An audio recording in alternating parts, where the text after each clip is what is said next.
I have this amazing shoulder of leather from Weaver Leather, and I am determined to laser cut this into a piggy bank. I have no idea how I'm going to do that, but like I said, I'm determined. I think this could be super cool. First, I needed to think about exactly how I was going to go about starting this, because I want to do my pattern from scratch and everything from scratch. Like, I've laser cut a lot of stuff before, but I've never made a pig before. I'm going to use kind of an unconventional method. I don't even know if this is really going to work, but I just think it'd be fun to try. This could be 3D modeled, to be clear, but I wanted to go with paper mache instead. And I had this bag of balloons just sitting in one of the lockers, so it seemed logical to put it to good use, I guess. I just used a recipe I found online for the paper mache. I will link it in the information of this video.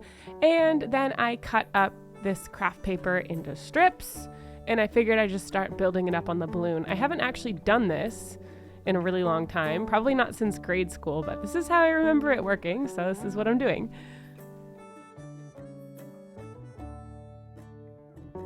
And I'm trying to crisscross all of it so that it's layered up, and I have like about 3 layers at least in each spot.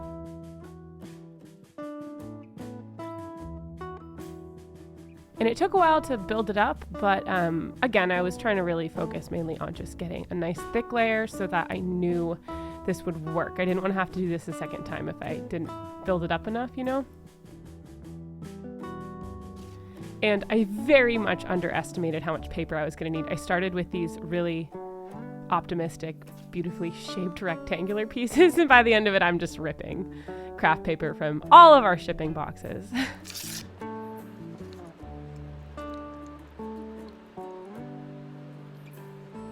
And this is what I got at the end of day 1, and I'm just gonna let this, I guess, harden overnight. I'm not really sure how long this is gonna take to dry, but hopefully overnight.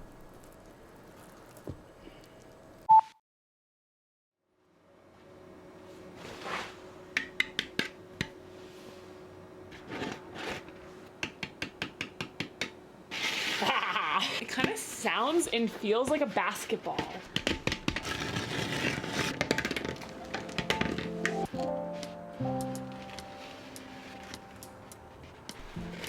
So now what I'm doing is sketching on this where I think seams should go for when this is turned into a pattern to become a pig.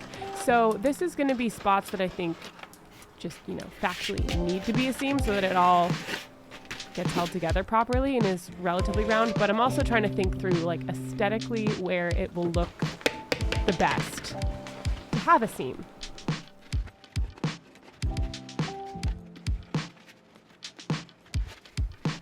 And I'm starting by sketching in pencil so that I can change my mind and so on. But then once I had this just how I wanted, I went back in with a bold black pen to go over all of it. It's kind of freaky looking at the moment. So that I was sure it was what I wanted, because I don't want to have to make a second one of these. It took a long time.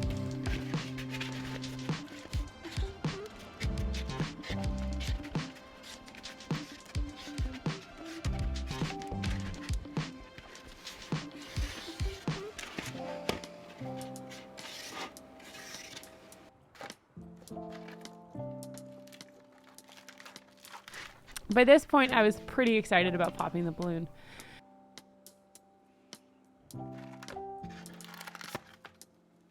And then it was like the least climatic balloon pop I've ever experienced. The paper mache remained fused to the balloon, if that makes sense, so it held the balloon as though it were inflated. I don't know, it's kind of cool, but it definitely didn't pop very well. And now I'm gonna cut this up into pieces along the black lines, and then each resulting piece is a piece for my pattern that I can turn into a vector file and then laser cut. That's the hope anyway.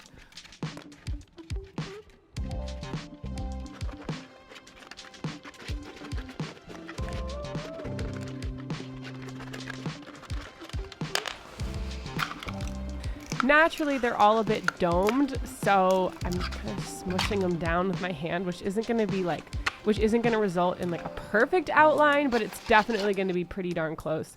And I can correct for some of it in the next steps. I also found that painter's taping these down helped a lot. And then I could snap a photo of all of this.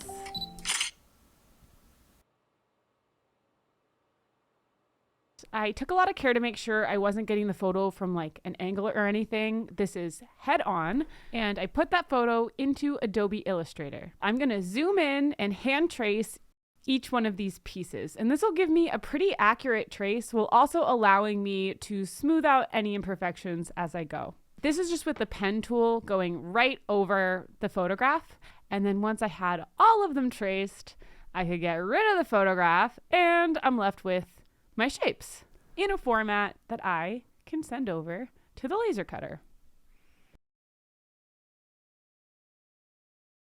I'm cutting this draft out of white balls. I don't know, just felt like the move. There's a bunch sitting right over there too, which helped. Okay.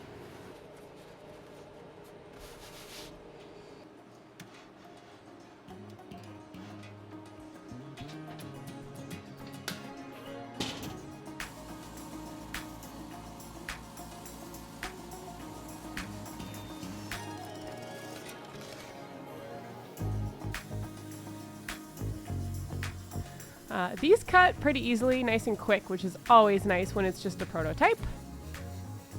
Definitely needed to be magnetized down to the laser bed though. I will say that much.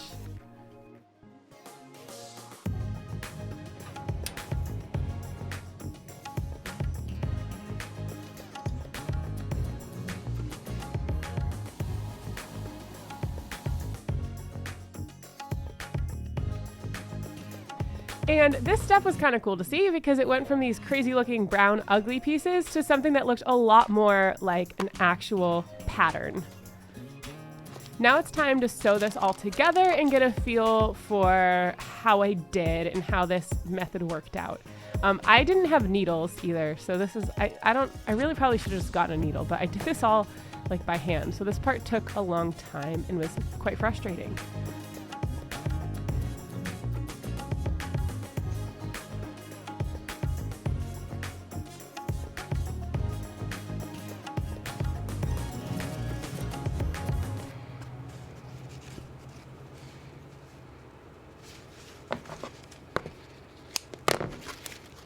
It's a little floppy, so it's hard to like really see what's going on. So, back to the balloon.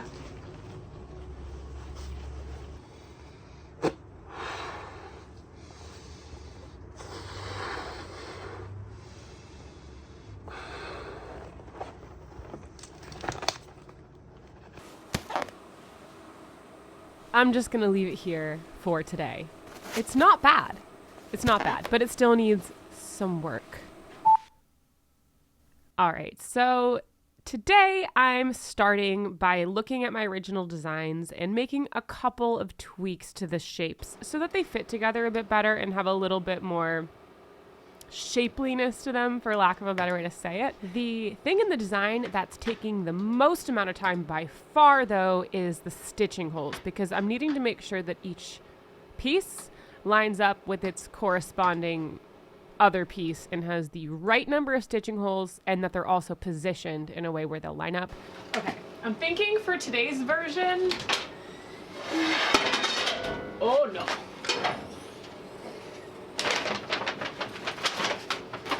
Paper bags, because why not?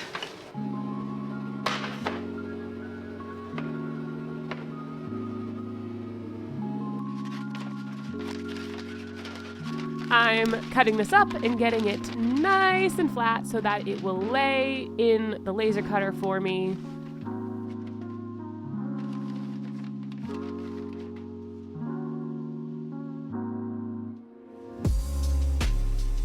And I'm going ahead and cutting version number 2. So we'll see how this goes.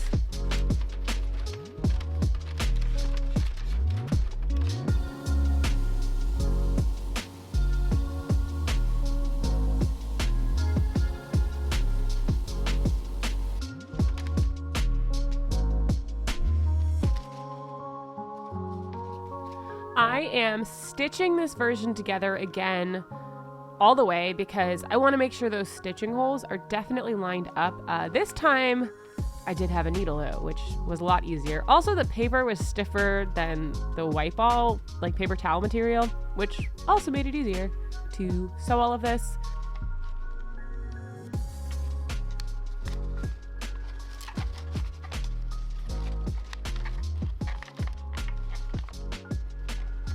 Okay, so here's the paper bag version, which I think is technically version 2 or version 3, I'm not sure.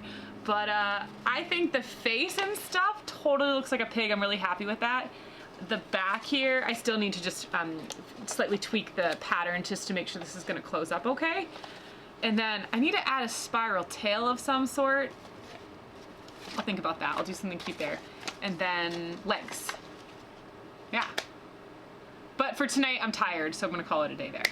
I did not call it a day there. I got an idea for making a leg pattern, so I did that.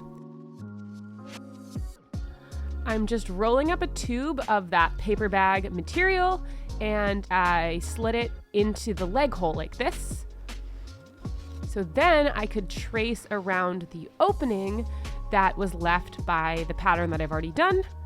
And then I could cut this, get a shape, and then transfer that into Adobe Illustrator like I did my other pieces. And in theory, I'm gonna have a perfect little leg piece.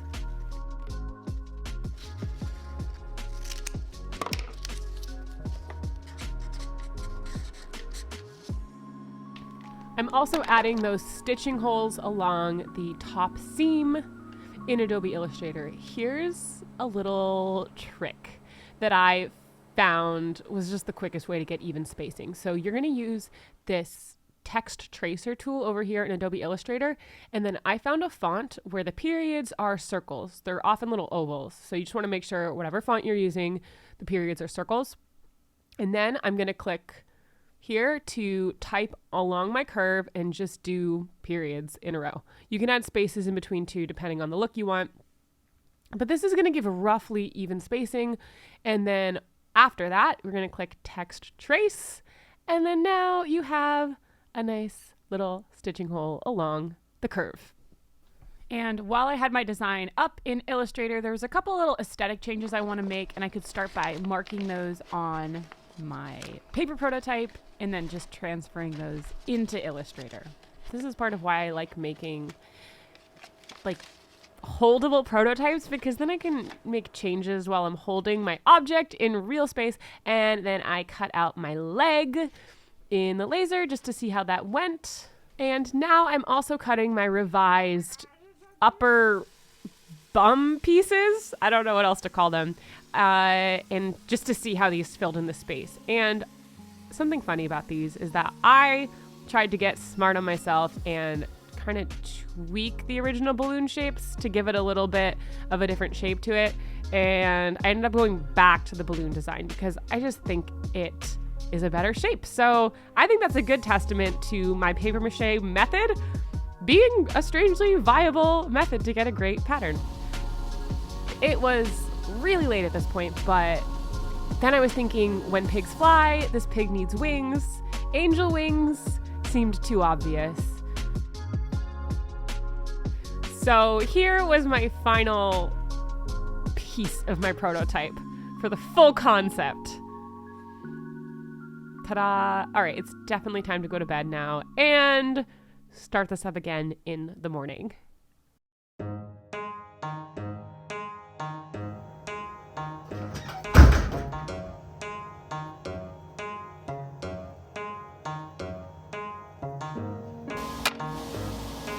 So adding some laser cut wooden resin infill butterfly wings was actually a really welcome change of pace, because the next day I could take a step away from sewing and placing stitching holes and get a nice sheet of walnut sanded. And I'm putting painter's tape on it, which is going to serve as masking in the laser cutter, and I could cut out some wings. I'm going to take a moment to plug Maker's Workshop Laser Ready Sheets. We produce all of these here at our shop, and they're sourced ethically from fallen trees in the Boston area. You can check them out on makersworkshop.com. We prep a range of domestic hardwood species to 1/8 and 1/4 inch thicknesses for smooth laser cuts every time. This is 1/8 inch walnut today. And I'm leaving that layer of masking material on this because I'm gonna put some tape right over it to make my resin mold.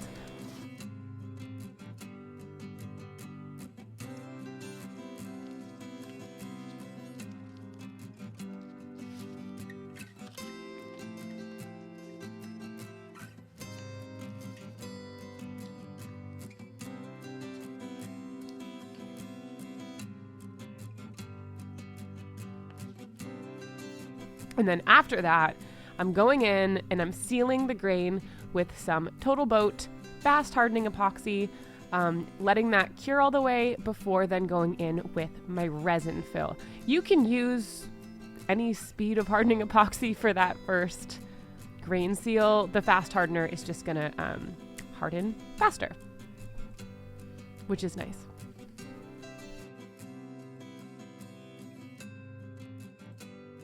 And from here, I'm filling my wings in with my choice of colors. I colored the epoxy with, for the white, I colored the epoxy with the mica powder, and then I used a pigment drop kind of thing for the blue with a little bit of mica powder for some shimmer, which I thought was cool. And then I did 3 different shades of the same color. So I have like a light, medium, and a dark blue. I thought that that would be a nice variation in the wings.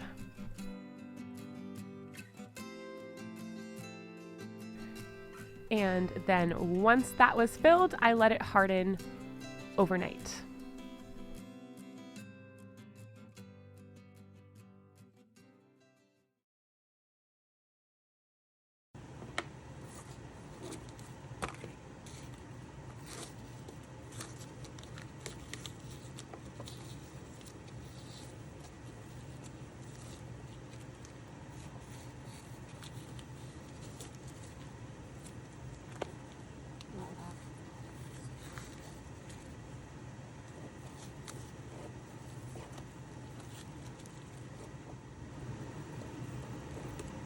And then any little bits that don't peel right off are gonna sand off just fine, which you'll see in a little bit. But for now, we're gonna head back over to the leather.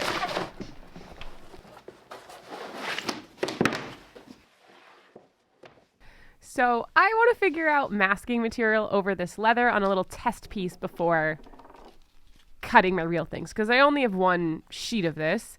So I'm laying some painter's tape out on this, which is what I usually use, but I wanted to see if that was going to cause any issues with the finish of the leather, and it did. So that was a little bit, I don't want to say a setback, but it was a little unexpected. So I needed to think about, what I was going to do to mask this, because I don't want schmutzy like char marks from the laser cutter all over my leather. So I figured I'd start by prepping a test piece. I don't have leather shears either. This was hard to cut through. This is really nice leather, by the way. 10 out of 10 on the Weaver leather. Before trying different masking materials, I'm going to try using a leather conditioner. It's something I've heard of other people doing when laser cutting leather. I've just never tried it myself. So this first one, I'm just going to not do any masking on it and then wipe it with a leather conditioner and see how much I can clean off like that. It might give it a nice sheen too. Okay, let's do it. The key when designing a good test cut piece is to do something that's a similar level of detail as your finished design is going to be. So that's what I did here. And then I was also figuring the settings out a little bit. So this ended up taking 2 passes. It's a 150 watt laser. I'll put my settings in the description of the video that I used to cut the leather because it cut nice and clean, which is good.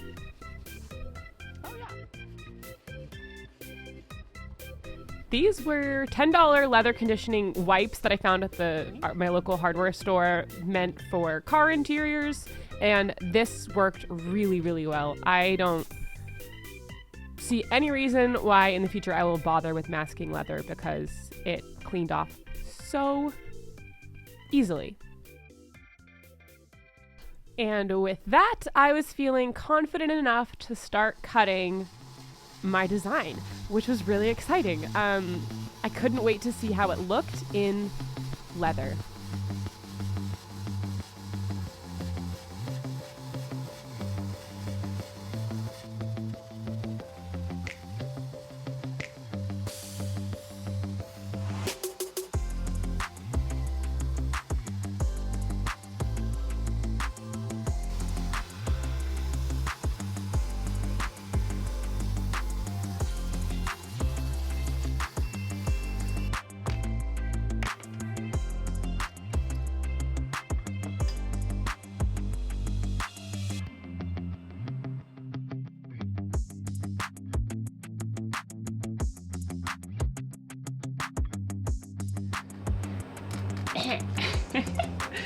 It's a little freaky, but I think in a good way.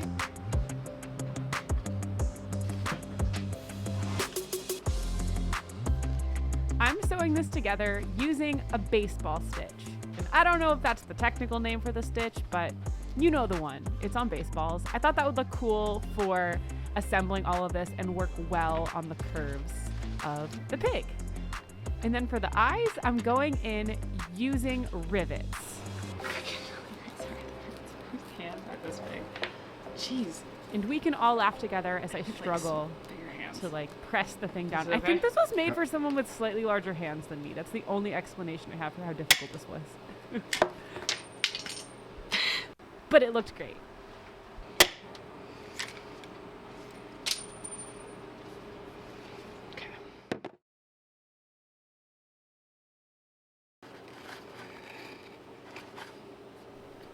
And about now is when a lot of days of doing a lot of repetitive laser cutting and sewing began. This took so much time. I don't know why I grossly underestimated the amount of sewing that this project was going to be. I mean, maybe my first clue was all those stitching holes that I needed to position in the design, but it was okay because it was pretty neat to see it come together. But this took a long time to do.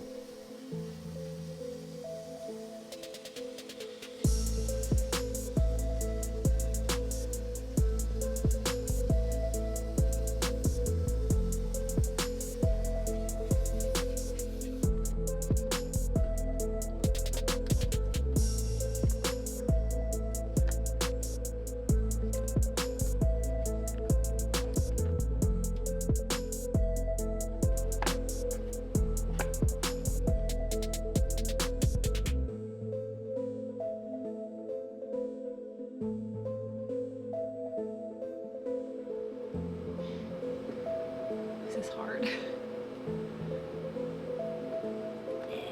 Come on. The technique that was working best for me as I got going was first loosely stitching each piece in place and then going back over each section to really tighten up the stitches. I mean, I think as I get assembling it, it's all gonna brace on itself and like look rounder, you know? The inside looks really cool. It's like the freakiest thing I've ever seen. It's gonna be cute when it's done though, I think. I'm hoping.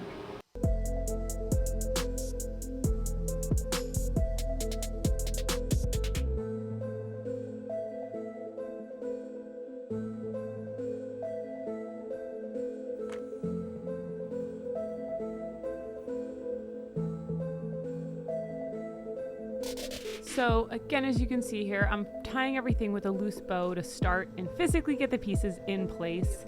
And then I'm going back over each section and really pulling hard on the threads to tighten it all. So even though the pig still looks a little crazy at this point, this was a lot of work to get it to this point.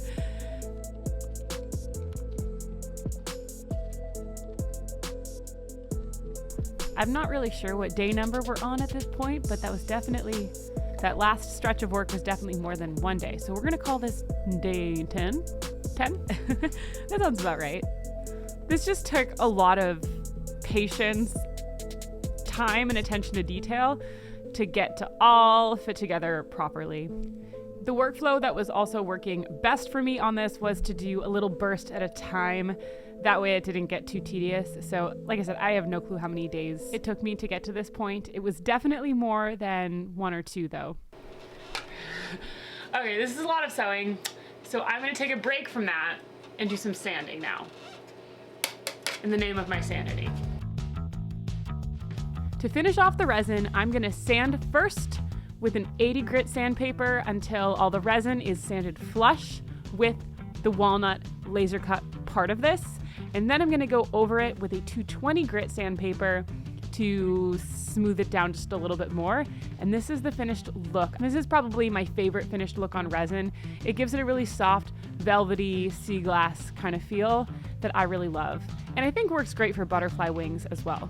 Before getting finish on here, it's important to get all of the resin dust off. So you saw in that last clip that I was wiping it down with a dry cloth, and then I'm splashing this with some rubbing alcohol, and then I'm going to wipe it off again to just really, really make sure these pieces are clean, because whatever's left on here is gonna get locked in when I apply finish. This is also a really fun step because we're all getting a sneak peek of what this is gonna look like when it is finished. But it dries because it's rubbing alcohol. So now we're gonna get the real finish on this using the help of some finishing cones. If you wanna support this channel, or you just want these because they're practical, you can check out makersworkshop.com for these finishing cones. We 3D print them in-house, and it makes it possible and easy to finish 2 sides of pieces you're working on in one go about. I'll show you how they work. First, I'm splashing these wings with rubbing alcohol one more time, just because it doesn't hurt. I want to make sure they're really, really clean. It impacts the finish quality a lot. So, like I said, never be too sure. And then we're gonna let that rubbing alcohol completely dry before drizzling our finish on this. I'm using Osmo, which is my absolute favorite finish. It gives a velvety, soft look to finish wood and resin pieces. It's just my favorite. I'm applying a liberal coat with small circular motions to really get it into the wood grain. And then I'm using a dry shop cloth to wipe off all of the excess. You don't want any streaks or lines left in the finish.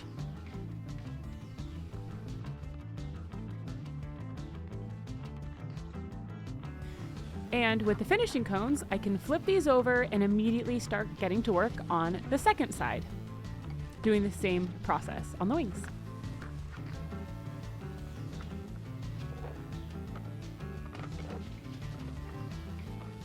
I ended up doing 3 very thin coats of the Osmo to get my desired look on the wings. And then I set those aside to dry and then got back to work sewing together the leather pig. It was really nice to be able to have different elements to this build to bounce between, because each element ended up having a lot of detail and taking a lot of time. For these little earpieces, I'm gonna do a little bit of wet forming, which I've never done before, but I know it's a thing, and I know it works to get leather a bit more pliable. Let's go.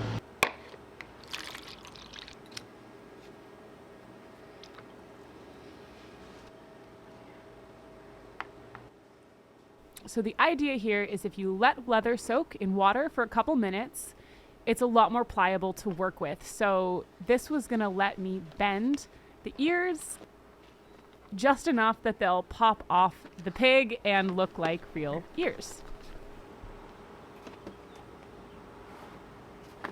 I think it worked great. If anything, I kind of regret at this point not wet forming the whole thing as I was sewing it, because it made it a lot easier to work with the thicker leather.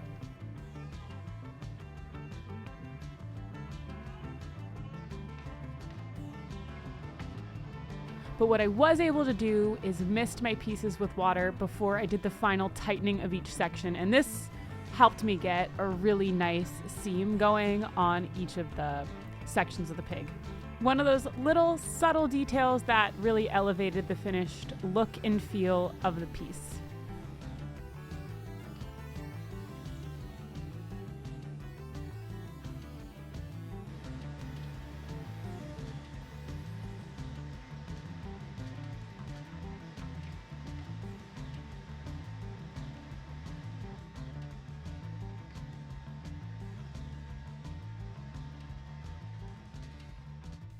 The next element to tackle is the snout.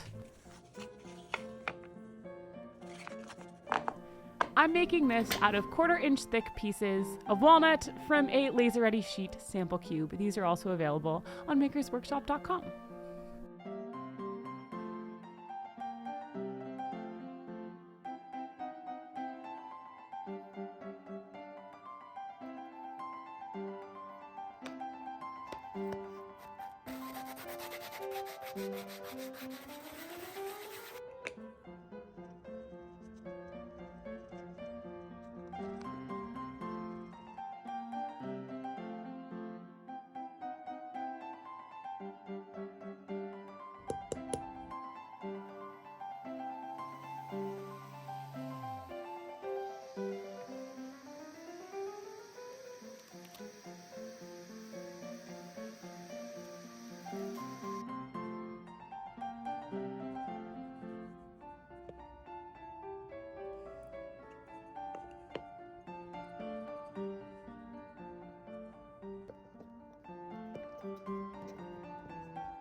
At this point, all of the elements are complete, so it's just a matter of putting it all together and seeing how it looks.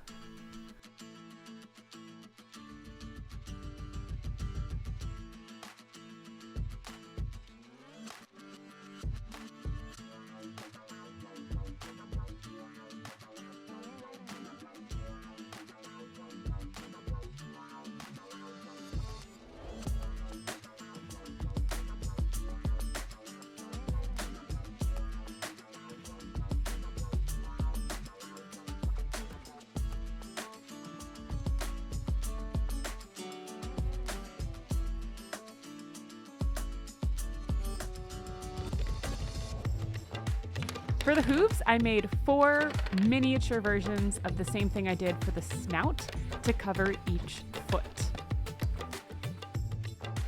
These ended up pressure fitting in really nicely. I could have also added some glue if I wanted to as well. I didn't feel like it was necessary though.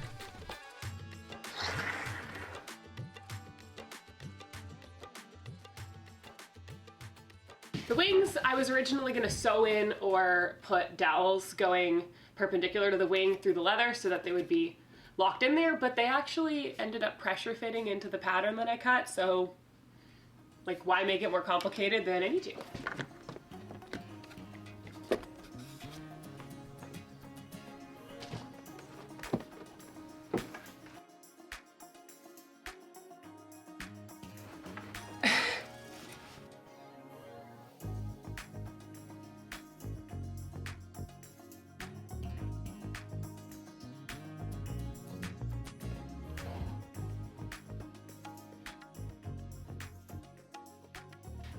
I could see to tweak the pattern, but like you gotta cut things off at some point, and I gotta be honest, this is probably my favorite thing I've made in a little while, just simply because, I don't know, I think it's really funny. Just looking at it makes me laugh, so that's a win. And I think there's a lot of details that came out really well for as many little spots. I'm like, pattern's not perfect. I'm gonna make the pattern available on makersworkshop.com like always, so if you want to be the one to go through and tweak this thing until it's perfect, have at it. Yeah, thanks so much for following along, and I'll see you next time with whatever I decide to make next. Actually, I know what I'm making next. I'm just not gonna tell you yet. Shh. If you have suggestions for what I should name it, put them in the comments below. Hello, my friend. I think I'd name it Petunia, but